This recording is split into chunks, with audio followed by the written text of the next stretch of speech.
Sakalayan Gunarnavasya Vande Guru Sri Charanaravindan.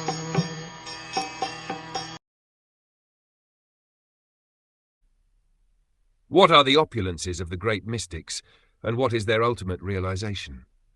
How does the perfect mystic become detached from the subtle astral body? What is the basic knowledge of the Vedic literatures, including the branches of history and the supplementary Purans? The Yogeshvar, or the master of mystic powers, can exhibit 8 kinds of wonders of perfection by becoming smaller than the atom or lighter than a feather, getting anything and everything he desires, going anywhere and everywhere he likes, creating even a planet in the sky, etc.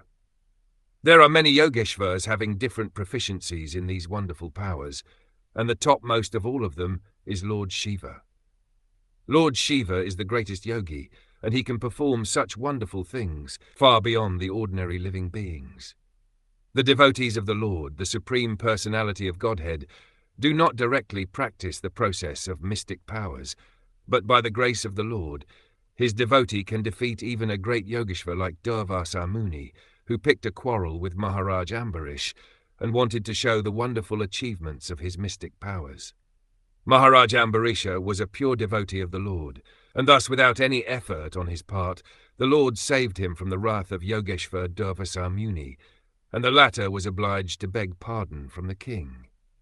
Similarly, at the time of Draupadi's precarious position, when she was attacked by the Kurus who wanted to see her naked in the open assembly of the royal order, the Lord saved her from being stripped by supplying an unlimited length of sari to cover her. And Draupadi knew nothing of mystic powers. Therefore the devotees are also Yogeshvars by the unlimited power of the Lord, just as a child is powerful by the strength of the parents. They do not try to protect themselves by any artificial means, but are saved by the mercy of the parents. Maharaj Parikshit inquired from the learned Brahmana Shukdev Goswami about the ultimate destination of such great mystics, or how they attain such extraordinary powers by their own efforts or by the grace of the Lord.